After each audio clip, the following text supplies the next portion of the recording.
বাংলাদেশের পরিস্থিতি নিয়ে প্রতিবাদ বাংলা পক্ষের। বাংলাদেশ হাই কমিশনে কলকাতা দপ্তরের সামনে চলল দিনভর বিক্ষোভ।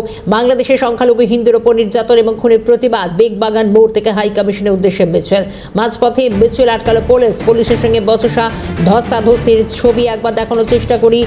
বেগবাগান মোড়ের কাছে বাংলাদেশ হাই কমিশনে কলকাতা দপ্তরের সামনে বিক্ষোভ বাংলা পক্ষের। কি জানাচ্ছেন বাংলা পক্ষের সদস্যরা, শুনবো।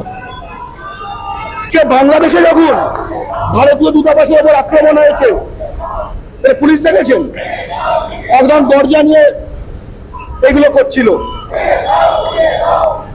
অর্থাৎ অসভ্য এলাকা তৈরি হয়ে গেছে, এটাও প্রমাণ।